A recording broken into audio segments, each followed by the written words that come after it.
दोस्तों, स्वागत है आपका क्लिनिकल नॉलेज और मेडिसिन में। आज से हम एक नई वीडियो सीरीज शुरू करने जा रहे हैं, ECG made easy, electrocardiogram made easy. इस सीरीज में हम स्टार्ट करेंगे बेसिक्स ऑफ ईसीजी से, देन हम सीखेंगे नॉर्मल ईसीजी को रीड करना, देन हम एक स्टेप बाय स्टेप एक एक डायग्नोसिस लेके चलेंगे वेव के अकॉर्डिंग। ओके, तो आज की इस वीडियो में हम ईसीजी के बेसिक्स जानेंगे। तो लेट्स स्टार्ट। आज की इस वीडियो में हम जानेंगे ईसीजी क्या होती है, क्यों ईसीजी इम्पोर्टेंट है, कंडक्शन सिस्टम क्या होता है, कितनी वेव्स या डिफ्लेक्शन होती हैं ईसीजी के अंदर, कैसे वो डिफ्लेक्शन आती हैं, क्या रीजन है उन डिफ्लेक्शंस का, और कैसे हम उनको मेजर करते हैं। ओके, और नेक्स्ट हम जानेंगे कि ईसीजी को रीड करने के बेसिक स्टेप्स क्या हैं, और फिर हम एक नॉर्मल ईसीजी को देखेंगे। तो let's start with our first question, what is ECG. तो ईसीजी एक ग्राफ होता है, इलेक्ट्रोकार्डियोग्राम। एक्चुअली ये इलेक्ट्रिकल एक्टिविटी को ग्राफिकल रिप्रेजेंटेशन में शो करना, उसको इलेक्ट्रोकार्डियोग्राम कहते हैं। एक पेपर पे ग्राफ पेपर पे इलेक्ट्रिकल एक्टिविटी को ड्रॉ करती है मशीन, जिसको हम ईसीजी मशीन बोलते हैं, इलेक्ट्रोकार्डियोग्राफी मशीन। ओके, तो प्रोसीजर को हम इलेक्ट्रोकार्डियोग्राफी बोलते हैं।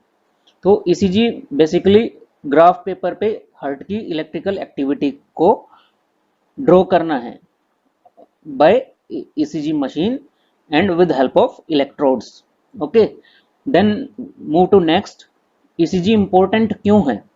तो ईसीजी से हमें काफ़ी चीज़ों की जानकारी मिलती है, जैसे कि हार्ट रेट क्या है, दिल की धड़कन कितनी है, दिल की धड़कन रेगुलर है या इरेगुलर है, यानी कि उसकी रिदम मेंटेन है कि नहीं है। जैसे कि दिल 1 मिनट में 72 बार धड़कता है, तो दो धड़कनों के बीच का जो अंतराल है वो हर दो धड़कनों के बीच के अंतराल के बराबर है कि नहीं।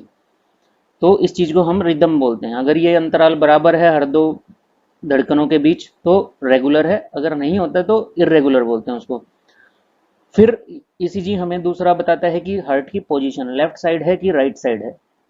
देन हार्ट मसल की थिकनेस को बताता है, और डायलेशन ऑफ चैम्बर्स, यानी कि कैविटीज जो भी हार्ट में है, 4 चैम्बर हैं तो वो डायलेट हो जाते हैं, तो उसके बारे में भी हमें इंफॉर्मेशन मिलती है ईसीजी से। देन ओरिजिन, डिफ्लेक्शन का ओरिजिन कहाँ से हो रहा है, कहाँ से वो प्रोपेगेट कर रही है, यानी कि इम्पल्स जो है वो ओरिजिनेट कहाँ से हो रही है और प्रोपेगेट कहाँ कर रही है और एंड कहाँ पे हो रही है, इस चीज़ की इंफॉर्मेशन भी ईसीजी से मिलती है। कार्डियक रिदम के डिसऑर्डर्स, कंजेनाइटल एबनॉर्मलिटीज और इंजरीज, जैसे कि मायोकार्डियल इंफाक्शन या फिर lack of blood supply. And last one is malfunction of heart. उसमें क्या रहता है कि जैसे इलेक्ट्रोलाइट्स इम्बैलेंस की वजह से ईसीजी में कुछ चेंजेस होते हैं, तो उन चीज़ों के बारे में भी हमें यहाँ जानकारी मिलती है ईसीजी के द्वारा। अब हम जानते हैं कंडक्शन सिस्टम ऑफ हार्ट के बारे में। कंडक्शन सिस्टम क्या होता है। कंडक्शन सिस्टम होता है कि इम्पल्स जो जनरेट होती है ऐसे नोड से, वो इम्पल्स कहाँ जा रही है और कहाँ एंड हो रही है, किसका डिपोलराइजेशन कर रही है, किस पार्ट में जा रही है। तो वो एक पाथवे होता है, उसको कंडक्शन सिस्टम बोलते हैं। कंडक्शन सिस्टम के अंदर क्या क्या पार्ट होते हैं। सबसे पहले ऐसे नोड होता है sinus node, cyano atrial node. Atrial इसलिए क्योंकि ये राइट एट्रियम में होता है, ठीक है। Right atrial node, sinus atrial node. Then atria depolarize होते हैं। Then impulse AV node, atrioventricular node में जाती है इम्पल्स, वहां से बंडल ऑफ हिस में जाएगी। बंडल ऑफ हिस की 2 ब्रांचेज होती हैं, right bundle branch, left bundle branch. Left bundle branch further divide होती है 2 में, left anterior fascicular branch and left posterior fascicular branch. And both the branches, right bundle branch and left bundle branch, दोनों bundle branch and होती है Purkinje fibres में, जो finest branch है conduction system की। Okay, then we move to next, how many waves in a ECG. In normal ECG के अंदर जो है 5 डिफ्लेक्शंस होते हैं, 5 deflection P Q R S T. Okay, इन डिफ्लेक्शंस को ही हम वेव बोलते हैं। तो 5 डिफ्लेक्शन होते हैं। पी वेव सेपरेट होती है, क्यू आर एस को हम एक टुगेदर एक साथ कॉम्प्लेक्स बोलते हैं, QRS complex. Okay, then T wave होती है। कभी कभी कुछ ईसीजीज में जो है टी वेव के बाद एक यू वेव भी होती है, जो कि काफी मोस्टली केसेस में नॉर्मल होती है। ये यू वेव जो है इसका ओरिजिन सर्टेन नहीं है, लेकिन ऐसा माना जाता है कि ये रिपोलराइजेशन ऑफ पेपिलरी मसल्स का जो है रिपोलराइजेशन शो करती है। ठीक है, अगर एक नॉर्मल टी वेव के बाद यू वेव आती है दैट इज नॉर्मल, अगर एक फ्लैट टी वेव के बाद यू वेव आ रही है तो डेट में बी पैथोलॉजिकल। ओके, अब हम नॉर्मल ईसीजी से देख लेते हैं कि ये वेव्स कहाँ होती हैं और कैसे होती हैं। तो फर्स्टली पी वेव के बारे में देखते हैं। P wave is a first deflection, यानी कि एसए नोड से इंपल्स जनरेट हुई और एट्रिया को डीपोलराइज किया। ठीक है, डीपोलराइज का मतलब होता है कि एट्रिया कॉन्ट्रैक्ट हुआ। कोई भी सेल नेगेटिवली चार्ज होती है, मेम्ब्रेन उसकी नेगेटिव चार्ज होती है नॉर्मली, नेचुरली। ओके, जब वो डीपोलराइज होती है तो वो नेगेटिव चार्ज पॉजिटिव चार्ज में कन्वर्ट हो जाता है। Okay, by mean of sodium potassium transfer और कैल्शियम। ठीक है, उन चैनल्स के थ्रू वो चार्ज पॉजिटिव बन जाता है, उसी प्रोसेस को हम बोलते हैं डीपोलराइजेशन। ठीक है, तो एट्रिया डीपोलराइज हुआ या एट्रिया कॉन्ट्रैक्ट हुआ तो पहली वेव जनरेट हुई तो उसको पी वेव बोलते हैं। पी वेव, ये पी वेव है। ठीक है, P wave is the first deflection in the ECG. Okay, and represent atrial, और रिप्रेजेंट करती है किसको? एट्रिया के कॉन्ट्रैक्शन को, बोथ एट्रियल कॉन्ट्रैक्शन। ठीक है, then there is tube wave. Tube wave क्या है? ट्यूब वेव नॉर्मली प्रेजेंट हो सकती है और नहीं भी हो सकती है। Tube wave after P wave, listen carefully, after P wave के बाद पहला नेगेटिव डिफ्लेक्शन। नेगेटिव का मतलब है कि ये आइसो इलेक्ट्रिक लाइन से नीचे डिफ्लेक्शन होना। पहला नेगेटिव डिफ्लेक्शन जो है वो क्यू वेव होगी हमेशा। ओके, अगर ये नेगेटिव ना होके, जैसे V1 लीड में देखिए ये नेगेटिव यहाँ पे नहीं है, यहाँ पे पॉजिटिव है, तो ये डिफ्लेक्शन जो है पॉजिटिव है। अगर पॉजिटिव डिफ्लेक्शन होता है तो उसको हम बोलेंगे आर वेव, और अगर नेगेटिव डिफ्लेक्शन होता है तो उसको हम बोलेंगे क्यू वेव। ठीक है, अगर आर वेव के बाद नेगेटिव डिफ्लेक्शन है then that is S wave. जैसे इसमें V1 लीड में है, ये जो है एस वेव है। आर वेव के बाद एस वेव आती है। ठीक है, so first deflection in ECG P wave, then after P wave negative deflection is Q wave. P wave के बाद नेगेटिव डिफ्लेक्शन है तो उसको हम क्यू वेव बोलेंगे। देन क्यू के बाद पॉजिटिव आ रही है तो आर वेव। आर वेव के बाद नेगेटिव आएगी तो उसको एस वेव। तो ये तीनों वेव को इकट्ठा मिला के हम क्यूआरएस कॉम्प्लेक्स बोलते हैं। क्यूआरएस कॉम्प्लेक्स किस चीज को रिप्रेजेंट करता है ईसीजी में? क्यूआरएस कॉम्प्लेक्स आ रहा है ईसीजी में तो उसका मीनिंग ये है कि वेंट्रिकल डीपोलराइज हो रहे हैं। वेंट्रिकल सिस्टोल को रिप्रेजेंट करता है क्यूआरएस कॉम्प्लेक्स, वेंट्रिकुलर कॉन्ट्रैक्शन को रिप्रेजेंट करता है। ओके, देन क्यूआरएस कॉम्प्लेक्स के बाद आती है टी वेव। टी वेव जो है, this is the T wave. T wave shows ventricular repolarisation, यानी कि वेंट्रिकल कॉन्ट्रैक्शन हुआ, उसके बाद रिलैक्सेशन, जो वेंट्रिकुलर डायस्टोलिक इंटरवल है जिसमें वेंट्रिकल रेस्ट कर रहा है, तो उस स्टेज में जो चार्ज चेंज हुआ था, सेल की पोलैरिटी जो चेंज हुई थी, उसको रिवर्ट बैक करना इज रिपोलराइजेशन। तो उस रिपोलराइजेशन को, वेंट्रिकल के रिपोलराइजेशन को शो करती है T wave. Okay, then move to next. Waves कैसे जनरेट होती, कहां से जनरेट होती है? जैसे कि मैंने अभी बताया कि पी वेव जो है एट्रिया के कॉन्ट्रैक्शन से जनरेट होती है। क्यूआरएस कॉम्प्लेक्स जो है वेंट्रिकुलर डीपोलराइजेशन यानी कि वेंट्रिकुलर कॉन्ट्रैक्शन या वेंट्रिकुलर सिस्टोल को रिप्रेजेंट करता है। क्यू वेव जो है पी वेव के बाद पहली डाउनवर्ड और नेगेटिव डिफ्लेक्शन होगी। Then R wave is the first upward, यानी मैंने बताया कि पी वेव के बाद अगर कोई पहली अपवर्ड या पॉजिटिव डिफ्लेक्शन है उसको आर वेव बोलेंगे, नेगेटिव है तो क्यू वेव बोलेंगे। और पॉजिटिव या डिफ्लेक्शन के बाद जो भी नेगेटिव डिफ्लेक्शन आएगी ये आर वेव के बाद आएगी तो वो एस वेव होगी हमेशा। ठीक है, एस वेव नेगेटिव डिफ्लेक्शन है, डाउनवर्ड डिफ्लेक्शन है जो कि प्रीसीड होती है अपवर्ड डिफ्लेक्शन से, यानी कि आर वेव्स के बाद एस वेव आती है। ओके, तो बहुत ये कॉम्प्लेक्स काफी कॉम्बिनेशन पॉसिबल है इसमें। कई नॉर्मल ईसीजी में क्यू वेव अब प्रेजेंट नहीं रहती, ठीक है, कई में क्यू वेव रहती है जो नॉर्मल होती है, कई में पैथोलॉजिकल क्यू वेव होती है, कई में आरएस कॉम्प्लेक्स होता है, कई में आर कॉम्प्लेक्स होता है। तो उसको स्टेप बाय स्टेप डिस्कस करेंगे हम आगे, ठीक है। टी वेव जो है, अब टी वेव मैंने बताया था कि वेंट्रिकल जो है नॉर्मल रिवर्ट बैक होगा, जो पोलैरिटी है सेल की वो वापस से नेचुरल आएगी, पॉजिटिव से नेगेटिव, उस टाइम को टी वेव रिप्रेजेंट करता है, यानी कि वेंट्रिकुलर सिस्टोल सॉरी डायस्टोल को, ठीक है। इसी प्रोसेस को हम रिपोलराइजेशन कहते हैं, ठीक है।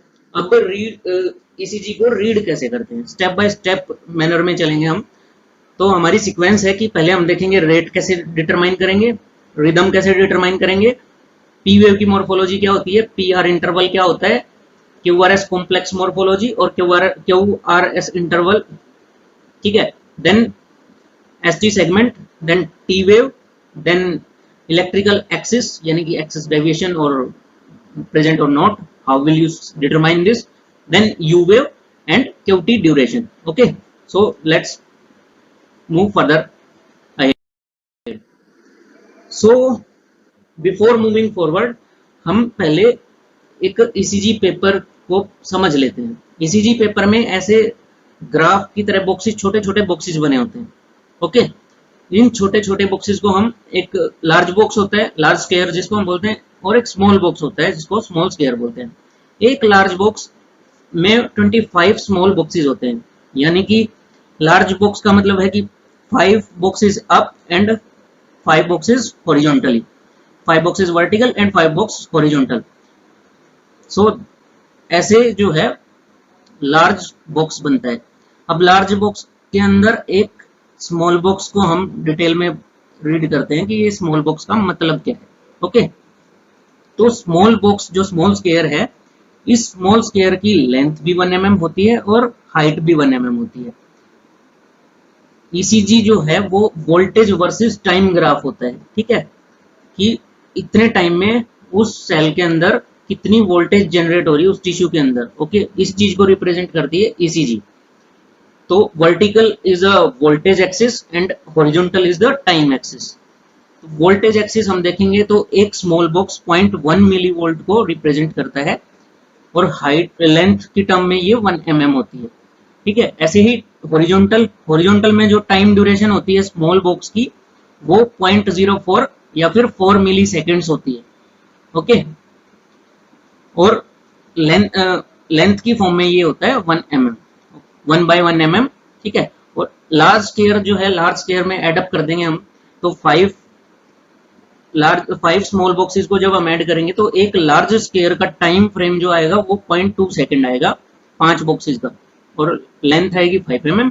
ऐसे ही हाइट में वोल्टेज आएगी 0.5 मिली वोल्ट, ओके, और 5 mm हाइट आएगी उसकी। तो सबसे पहले रेट डिटरमाइन जब भी करेंगे हम एक ईसीजी पेपर से, जब रिदम जो है रेगुलर होगी। रिदम रेगुलर होने से क्या मतलब है कि 2 आर वेव्स के बीच और 2 पी वेव्स के बीच, यानी आर आर इंटरवल और पी इंटरवल जो है इक्वी डिस्टेंट होंगे, एक दूसरे से बराबर डिस्टेंट पे होंगे। वैसे हम रिदम देख लेंगे रेगुलर है कि नहीं है, ठीक। उसके बाद रिदम हमने डिटरमाइन कर ली कि रेगुलर है या नहीं है। रेगुलर है तो हम फर्दर मूव करेंगे रेट डिटरमाइन करने पे, अगर नहीं है तो आप एरिथमिया असेसमेंट कर सकते हो, यानी कि अगर रिदम साइनस है तो रेट कैलकुलेट करेंगे हम, अगर नहीं है तो एबनॉर्मल रिदम है, और फिर एरिथमिया प्रोटोकॉल, एरिथमिया असेसमेंट करेंगे कि ये भाई वेंट्रिकुलर प्रीमैच्योर बीट है, एट्रियल प्रीमैच्योर बीट है, नैरो कॉम्प्लेक्स है, वाइड कॉम्प्लेक्स है। तो इन चीजों के बारे में भी हम एक एक करके जानेंगे। पहले हम नॉर्मल ईसीजी के बारे में बात करते हैं, नॉर्मल कैसे हम प्रोसीड करते हैं स्टेप बाय स्टेप। तो फर्स्ट हमने रिदम डिटरमाइन कर ली, रेगुलर है, ओके। इस केस में हम मान लेते हैं रेगुलर है नॉर्मल के केस में। देन हम रेट कैलकुलेट करेंगे।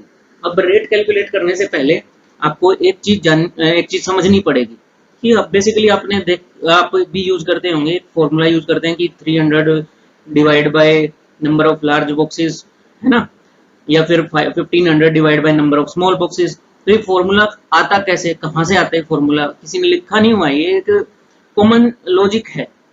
एक ईसीजी पेपर जो मशीन है, ईसीजी मशीन, वो 25 mm पर सेकंड उसकी प्रिंट स्पीड है, ठीक है। वो ग्राफ ड्रॉ करती है 25 mm पर सेकंड के हिसाब से, तो उसकी स्पीड है 25 mm पर सेकंड। हमें पता है कि एक बॉक्स का लेंथ कितना है 1 mm स्मॉल बॉक्स का, और एक लार्ज बॉक्स का लेंथ कितना है 5 mm। तो 25 mm पर सेकंड स्पीड है, और हमको पता है कि लार्ज बॉक्स हमारा 5 mm का है। एक मिनट का हम अगर इससे कैलकुलेट करेंगे तो कैसे कैलकुलेट करेंगे, 25 mm पर सेकंड जो है प्रिंट स्पीड होती है, तो एक सेकंड में 25 mm यानी कि 5 लार्ज बॉक्स जो है वो प्रिंट कर रहा है। तो एक मिनट में कितना करेगा 5 मल्टीप्लाई बाई 60, क्योंकि एक मिनट में 60 सेकंड होती हैं और 5 बॉक्सेस एक सेकंड में प्रिंट कर रहा है, तो ये आ जाता है 300। यानी कि ईसीजी मशीन की कैपेसिटी है कि वो 300 बॉक्स एक मिनट के अंदर प्रिंट करेगी।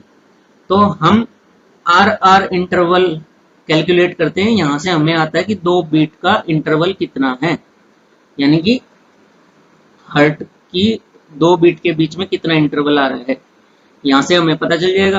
तो 300 लार्ज बॉक्स यहाँ कैलकुलेट करेंगे हम 2 के बीच में कि कितने लार्ज बॉक्स हैं। जैसे इसमें 1 2 3 4 5, तो 5 लार्ज बॉक्स हैं तो 300 से डिवाइड कर देंगे।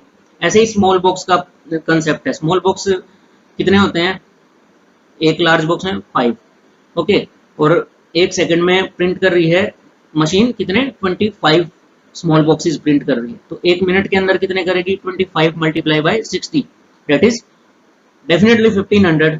सो 1500 का फॉर्मूला ऐसे है, स्मॉल बॉक्सेस का formula 1500 divide by number of small boxes and number of small squares, okay, between 2 r intervals, okay, then we move to normal ECG। Normal ECG कुछ ऐसे दिखती है, इसमें जैसे हमें रेट कैलकुलेट करना है, तो रेट हम कैसे कैलकुलेट करेंगे, दोनों मेथड से कर सकते हैं, ठीक है। या तो आप याद भी रख सकते हैं कैलकुलेट करके कि भाई एक लार्ज बॉक्स है तो कितना रेट होगा 300, तो 300 डिवाइड बाय 1 300, 2 है तो 150, 3 है तो 100, 4 है तो 75, ओके। ऐसे आप याद भी कर सकते हैं डिवीजन करके। दूसरा मेथड है कि आप कैलकुलेट भी कर सकते हैं। आजकल तो वैसे मशीन खुद प्रिंट करके दे देती है heart rate, but in case आपको कोई पुरानी 6 लीड या 3 lead 4 lead ECG 3 lead ECG machine हो आपके पास, तो वो रेट कैलकुलेट करके नहीं देती, उस केस में आपको कैलकुलेट करना पड़ता है। तो उन चीज़ों के लिए ये चीज़ एक्चुअली बेसिक्स आने चाहिए। बेसिक्स जब तक आपके नहीं क्लियर हैं तो मशीन को भी आप इंटरप्रेट मशीन रीडिंग को भी इंटरप्रेट नहीं कर पाओगे, ठीक है, कि कैसे मशीन ने 75 वहाँ पे मेंशन किया हुआ है। तो यहाँ पे कैलकुलेट करके देखेंगे हम, 2 आर के बीच में बॉक्स कैलकुलेट करेंगे, ये एक आर है और ये एक आर है, ठीक है। तो आर के बीच में हम कैलकुलेट कर लेंगे। तो यहाँ पे जैसे कितने बॉक्स आ रहे हैं, लार्ज बॉक्स 1 2 3 एंड 4, तो 4 बॉक्सेस हैं, तो 300 से डिवाइड कर देंगे, 300 बाय 4 दैट इज 75, तो 75 बीट्स पर मिनट हार्ट रेट है इसका। अगर स्मॉल बॉक्सेस से करते हैं तो 4 लार्ज बॉक्सेस है यानी कि 20 स्मॉल बॉक्सेस हैं, ओके। तो 1500 divide by 20 that is nearly 150 by 2 is 75, okay. तो ऐसे हम रेट कैलकुलेट करते हैं और रिदम चेक करते हैं, ठीक है। रेट और रिदम चेक कर ली, उसके बाद जो है ये एक बॉक्स बना रहता है ECG में। इस बॉक्स का मतलब होता है ये स्टैंडर्डाइजेशन बॉक्स होता है। इसका लोअर लिमिट जो है वो दिखाता है कि यहाँ पे ये इलेक्ट्रिकल बेस लाइन है, इसकी आइसो इलेक्ट्रिक लाइन जो है ये है, और ये टोल है, ये दिखाता है कि इसका ये 1 मिली वोल्ट का वोल्टेज 10 बॉक्सेस तक ये इसकी वर्टिकल हाइट रह सकती है, ठीक है। तो ये स्टैंडर्डाइजेशन बॉक्स बोलते हैं इसको, कि ECG मशीन ने इस स्टैंडर्ड से ECG ली है, okay. Maximum voltage 1 millivolt, और आइसो इलेक्ट्रिक लाइन कौन सी है इसकी। देन अब हम डिस्कस करते हैं कि नॉर्मल ECG वेव्स, इंटरवल्स और उनके पैरामीटर्स, की P वेव नॉर्मल कब होगी, R वेव नॉर्मल कब होगी, कितनी ड्यूरेशन रहेगी, कितनी लेंथ रहेगी उसकी, कितनी अपराइट रहेगी, कौन सी लीड में बेस्ट दिखती है, ठीक है। तो सबसे पहले हम बात करते हैं P वेव की। P वेव जो है normally less than 3 small squares यानी कि 3 mm से कम रहेगी। और टाइम फ्रेम की बात करें तो 0.04 into 3 that is 0.12 second in duration. Okay, और एम्पलीट्यूड में भी ये लेस देन 3 रहती है, तो इसको आप याद कर सकते हैं 3/3 मैक्स। ठीक है, 3 mm हाइट रहेगी, 3 बॉक्सेस तक हाइट रह सकती है और 3 बॉक्सेस तक लेंथ रह सकती है, तो ये नॉर्मल होगी। अब ये कई बार इन्वर्टेड दिखती है, हमें लगता है कि कुछ एक लीड में इन्वर्टेड होती है तो हमें लगता है नॉर्मल नहीं है, फिर हम पहुंचते हैं किसी के पास भेजते हैं तो पूछते हैं कि नॉर्मल है कि नहीं है। तो इस चीज को आप खुद डिटरमाइन कर सकते हैं। आपको याद रखने की जरूरत है कि लीड 1 में ये अपराइट होती है और AVR में जो है इन्वर्टेड होती है। ओके, देन पीआर इंटरवल को भी आप जो है पी वेव के बाद यानी शुरू होता है पीआर इंटरवल, तो P wave less than 3 boxes होती है, ये भी less than 3 boxes to 5 boxes, यानी कि 3 small boxes to 1 large boxes इसकी लेंथ रह सकती है 0.1 to 0.2 second. Okay, then Q wave normally जो है AVR में प्रेजेंट होती है। मैंने जब QRS कॉम्प्लेक्स के बारे में बात कर रहा था मैं, तो मैंने बताया था first negative deflection is Q wave, first positive deflection is R wave. तो क्यू वेव नॉर्मल प्रेजेंट रह भी सकती है, नहीं भी रह सकती, बट AVR में ये नॉर्मली प्रेजेंट रहती है। ओकेजनली यानी कि कभी कभी जो है V1 और AVL में भी प्रेजेंट रहती है। ठीक है, और इसकी जो डीपनेस है यानी कि डाउनवर्ड डिफ्लेक्शन है वो इस लीड की less than equal to 1.5 mm होनी चाहिए। ठीक है, उससे अगर डीप है तो ये इस पैथोलॉजी को भी डिटरमाइन कर सकती है कि ओल्ड MI है इसको कि नहीं है। ठीक है, तो लेस देन 2 बॉक्सेस से अगर ये ज्यादा है डीप तो इट इज पैथोलॉजिकल, और 2 बॉक्सेस से कम है तो ये नॉर्मल है। और अब इसकी वाइडनिंग की बात करते हैं तो ये एक स्मॉल बॉक्स के अंदर आ जानी चाहिए। ठीक है, एक स्मॉल बॉक्स यानी कि 0.04 सेकेंड। ओके, इतनी इसकी लेंथ होती है। देन क्यू वेव के बाद हम आर वेव की बात करते हैं। आर वेव जो है V1 इसकी आर वेव की हाइट की बात करते हैं। आर वेव V1 में जो है 0 to 15 mm रह सकती है 12 to 20 ईयर से, और 8 mm तक 20 to 30 ईयर में रह सकती है, और फिर 6 mm यानी कम होती जाती है। जैसे एज प्रोग्रेस करेगी तो इसकी हाइट नॉर्मल जो हाइट है वो कम होती जाएगी। तो 12 आपको बेसिकली याद रखना है कि आप एज 20 से और आप एज मोर देन 30 तक याद करो कि मैक्सिमम जो है 8 mm आप सेफ साइड लेके चलो कि 8 mm मैक्सिमम हो सकती है। ऐसे ही लीड V2 में भी 0.2 to 12 mm होती है। ठीक है, 1 to 20 mm। देन QRS की ड्यूरेशन। अब QRS कॉम्प्लेक्स, पूरे QRS कॉम्प्लेक्स की बात करते हैं हम। QRS कॉम्प्लेक्स का जो है ड्यूरेशन 0.05 to 0.1 सेकेंड होता है, यानी कि 1 स्मॉल बॉक्स टू 0.1 सेकेंड कितना हो गया 3 स्मॉल बॉक्सेस। तो QRS कॉम्प्लेक्स की ड्यूरेशन जो है एक स्मॉल बॉक्स से 3 स्मॉल बॉक्स। देखिए 3 का कंसेप्ट याद होना चाहिए। पी वेव जो है 3 boxes, less than 3 boxes is normal. PR जो है 3 to 5 बॉक्सेस इज नॉर्मल।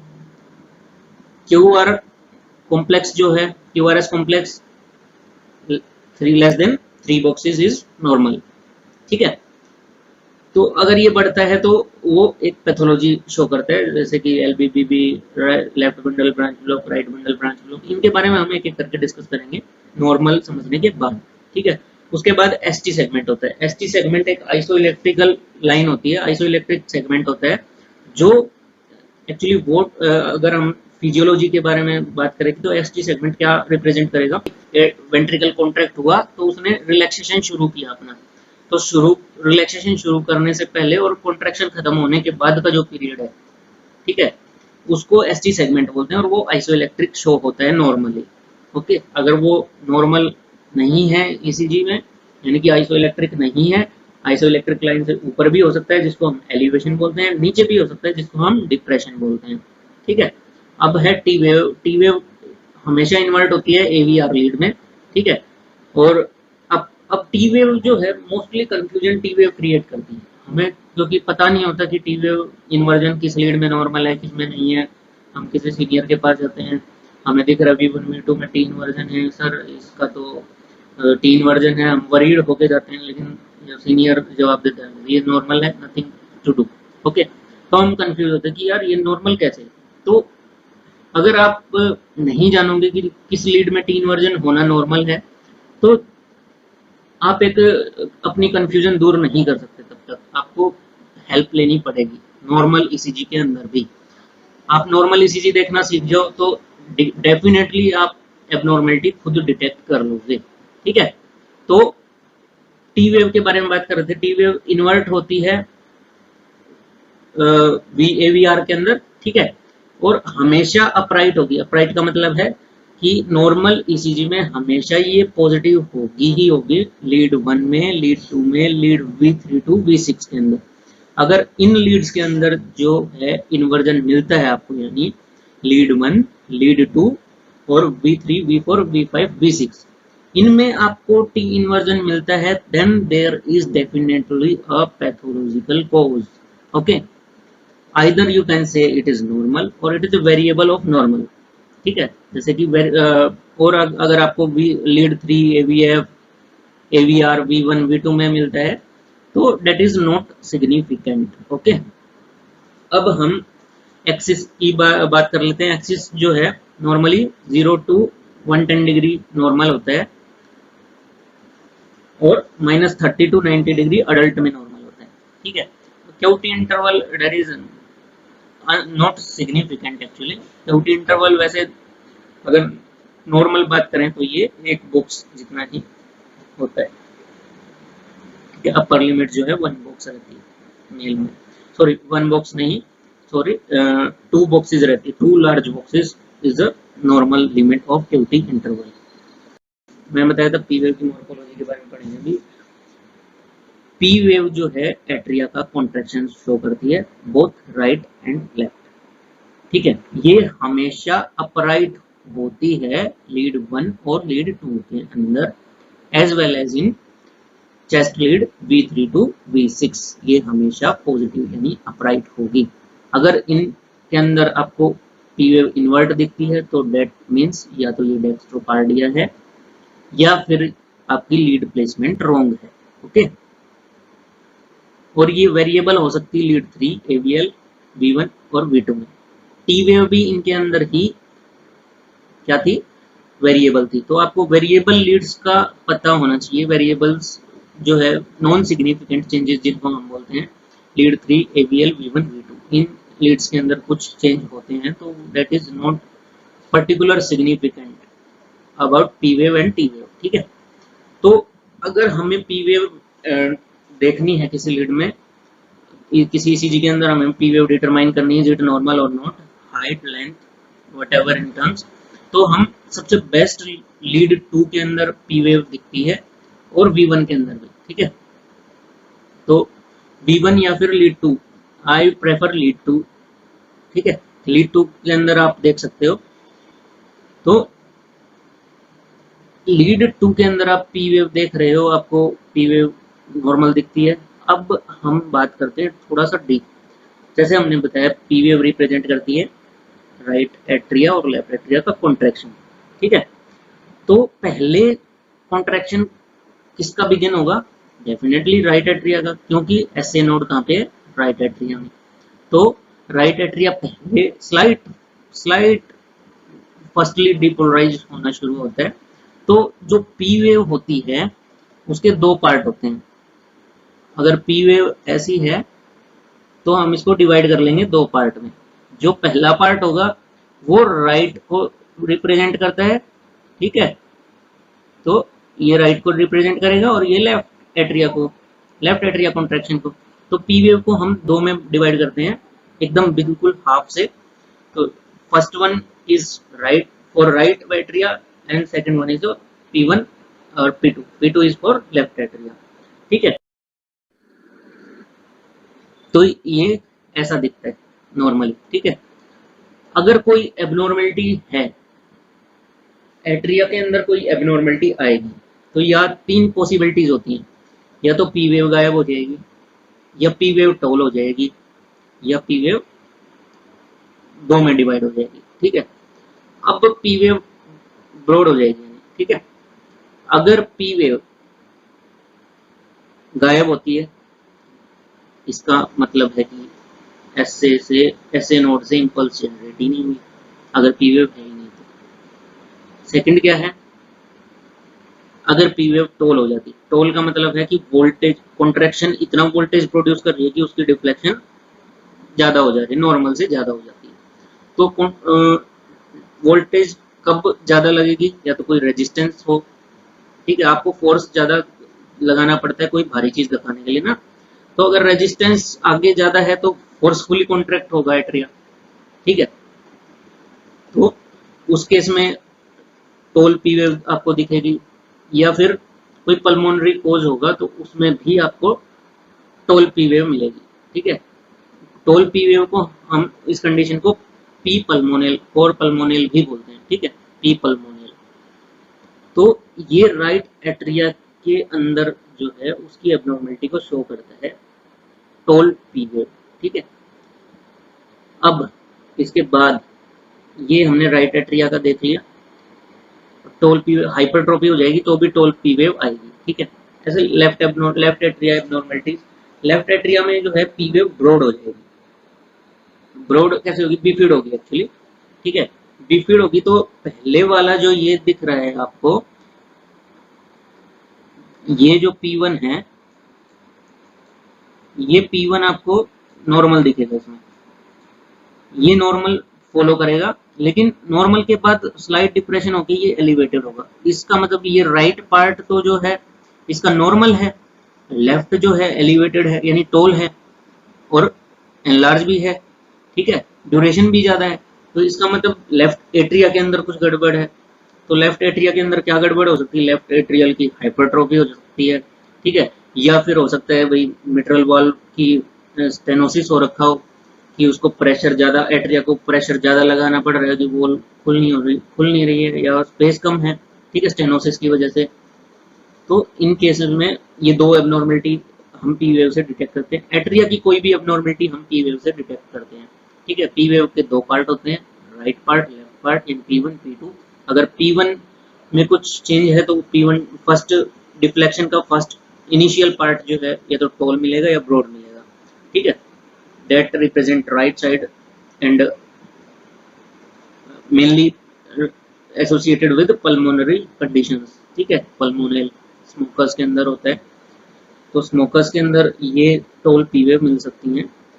और लेफ्ट एट्रियल एबनॉर्मलिटीज का मतलब होता है कि लेफ्ट एट्रियल एनलार्जमेंट हो जाना मेटल स्टेनोसिस की वजह से, या व्हाटएवर, जो इनिशियल पार्ट है वो नॉर्मल रहता है, सेकंड पार्ट जो है वो लेफ्ट एट्रिया रिप्रेजेंट करता है तो वो ब्रॉड या टोल हो जाता है। ओके, तो ये था नॉर्मल पी वेव के बारे में, और उसके साथ जो एबनॉर्मलिटीज हैं वो क्या है। ठीक है, अब पी आर इंटरवल की बात करते हैं। तो पी आर इंटरवल किसको बोलते हैं, पी आर इंटरवल बिगिन होता है end of start of P wave, यानी कि पी वेव जब स्टार्ट होती है, और before onset of R wave, यानी before onset of P, before onset of R, उसको बोलते हैं पी आर इंटरवल। ये पी आर इंटरवल किस चीज को रिप्रेजेंट करता है कि वेंट्रिकल के रिलैक्सेशन से और वेंट्रिकल के कॉन्ट्रैक्शन के बीच का जो टाइम है वो कितना। ठीक है, कार्डियक इंपल्स जनरेट हुई, वहां से वेंट्रिकल कॉन्ट्रैक्ट होना कितनी देर में शुरू करता है, उस चीज को ये, उस टाइम को ये रिप्रेजेंट करता है। ठीक है, और पी आर इंटरवल नॉर्मली जो है 3 small boxes to 5 small boxes होता है। देखो आपको 3 का फंडा याद रखना है, P wave 3, P R interval 3 to 5, Q R S 3। Okay, तो 3 का फंडा याद रखना है इसमें। क्यू वेव, अब क्यू वेव के बारे में पढ़ते हैं। क्यू वेव क्या होती है, जनरली क्यू वेव जो है वाइडर होती है 0.03, यानी कि एक स्मॉल बॉक्स से अगर ज्यादा है तो उसको हम एबनॉर्मल मानेंगे। ठीक है, एक स्मॉल बॉक्स से अगर ज्यादा है तो एबनॉर्मल है। और डीप टर्म में बात करें तो 2 स्मॉल बॉक्स से ज्यादा है तो एबनॉर्मल है। ठीक है, अब ये Q wave normally AV R lead में मिलती है। ठीक है, लीड 3 में मिल सकती है और V1 में मिल सकती है, लेकिन डीप नहीं होनी चाहिए। इन लीड में डीप भी है तो वो नॉर्मल हो सकती है, ठीक है। फिर फर्दर आप रूल आउट कर सकते हो कि नॉर्मल नहीं है कि है, कार्डियक प्रोफाइल करके उसकी टेस्ट करा के, ठीक। अब लीड एवीआर में नॉर्मल जो है क्यूआरएस कॉम्प्लेक्स हो सकता है, क्यूएस कॉम्प्लेक्स हो सकता है या क्यूआर कॉम्प्लेक्स होता है, ठीक है। लेकिन जो क्यूएस में बोल रहा था कि फर्स्ट क्यू वेव जो है नॉर्मली सब में नहीं मिलती, सब लीड्स में आपको क्यू वेव नहीं दिखती, ठीक है। तो नेवर फॉलो द सीक्वेंस कि भाई पी क्यू, आपसे कोई पूछे ईसीजी में बताओ भाई कौन सी वेव प्रेजेंट, कौन सी वेव प्रेजेंट है, तो never follow sequence P Q R S T बोल दो आप, ठीक है। फर्स्ट लुक कि पी के बाद पॉजिटिव डिफ्लेक्शन आ रही है कि नेगेटिव, अगर नेगेटिव आ रही है देन यू कैन से कि this is Q wave, this is positive आ रही है तो this is R wave, then R के बाद पॉजिटिव है तो S wave. So first S S then speak, okay. तो नॉर्मल क्यूएस कॉम्प्लेक्सेस ओकेजनली मिलते हैं लीड 3 V1 V2 में। अगर ये डीप मिले यानी कि एबनॉर्मल क्यू वेव हो 2-3 AVF के अंदर, तो डेट विल इंडिकेट कि इसको इवोल्व पहले MI आया है, ठीक है, इंफीरियर वॉल MI। और अगर 1 AVL V5 V6 में मिलती है तो एंटेरोलेटरल MI, ठीक है। तो इससे एज मैक्सिमम जो हम कह सकते हैं कि डीप, जितनी डीप क्यू वेव होगी उतना ओल्ड इम्पैक्ट होगा, ठीक है। तो क्यू वेव जो है रिसेंट है या ओल्ड है इस चीज के बारे में भी हमें आइडिया देती है। देन क्यूआरएस कॉम्प्लेक्स मैंने बताया कि less than 3 boxes is always normal, one small box to 3 small boxes is normal, ठीक है। क्यूआरएस कॉम्प्लेक्स बिगिन होता है onset of Q wave and end होता है end point of S wave, यानी कि क्यूआरएस कॉम्प्लेक्स पूरा स्टार्ट होने से एंड होने तक उसको क्यूआरएस कॉम्प्लेक्स बोलते हैं। 3 डिफ्लेक्शन होती है इसमें, Q wave, R wave, S wave. Q wave के बारे में हम जान चुके हैं, आरएस वेव के बारे में हम पढ़ेंगे, ठीक है। अगर क्यूआरएस कॉम्प्लेक्स जो है वो प्रोलोंगेशन होता है, क्यूआरएस कॉम्प्लेक्स प्रोलोंग है तो इसका मतलब कि ये कोई ना कोई वेंट्रिकल में डिफेक्ट है, ठीक है। क्यूआरएस कॉम्प्लेक्स भी जैसे हमने पी वेव को पढ़ा कि 2 भाग में बांट के P1 P2, ऐसे ही क्यूआरएस कॉम्प्लेक्स को भी देखते हैं। क्यूआरएस कॉम्प्लेक्स के बाद जो है एसटी सेगमेंट होता है, एसटी सेगमेंट बिगिन होता है end point of S wave, यानी एस वेव जहां खत्म होती है और टी वेव जहां शुरू होती है, उसके बीच का जो गैप है उसको एसटी सेगमेंट बोलते हैं। ये एसटी सेगमेंट ड्यूरेशन यानी कि लेंथ के अंदर जो है 2 स्मॉल बॉक्सेस से 3 स्मॉल बॉक्सेस तक रहता है, ठीक है। 2 to 3 स्मॉल बॉक्सेस इसकी लेंथ रहती है। और ये एसटी सेगमेंट के टाइम पे जो है एट्रिया रिलैक्स्ड होते हैं और वेंट्रिकल कॉन्ट्रैक्ट तो होते हैं लेकिन इलेक्ट्रिसिटी नहीं होती, जनरेट इलेक्ट्रिसिटी नहीं होती, इसलिए यहाँ पे हमें आइसो इलेक्ट्रिक लाइन मिलती है। लेकिन स्लाइटली कॉन्केविटी मिल सकती है हमें नॉर्मल के अंदर भी, but not more than 1 mm। अब इसके एलिवेशन और डिप्रेशन पे एक सेपरेट वीडियो बनाई जाएगी क्योंकि ST segment is the main part two determine myocardial infarction, ठीक है। तो इसके बारे में हम एक सेपरेट वीडियो बनाएंगे, उसमें डिस्कस करेंगे कि एसटी सेगमेंट की पैथोलॉजीज क्या क्या होती हैं, किन पैथोलॉजीज में ये एलिवेट होता है, किन में डिप्रेस होता है, एसटी डिप्रेशन मिलता है, ठीक है। तो लेंथ जो है एसटी सेगमेंट की अगर कम होती है इसका मतलब हार्ट रेट बढ़ रही है, this is logic actually basically, ठीक है। और डिप्रेशन या एलिवेशन के बारे में हम सेपरेट वीडियो में डिस्कस करेंगे। अब टी वेव मैंने बताया ये सबसे ज्यादा वेरिएबल वेव है ईसीजी के अंदर, ठीक है। टी वेव चेंजेस आप स्पेसिफाई करके बोल नहीं पा सकते कि ये टी वेव चेंज जो है वो नॉर्मल है कि नहीं है। फॉर एग्जांपल आपको V1 V2 में टीन वर्जन मिला, यू स्टार्ट वरी पेशेंट को एंटीरियर वॉल इस्चेमिया है, ठीक है। आपने हड़बड़ी में कार्डियक मार्कर पे नॉर्मल मिले, या आप अपने सीनियर से किसी से जाके पूछोगे तो डेफिनेटली बोलेंगे कि नॉर्मल है, ठीक है।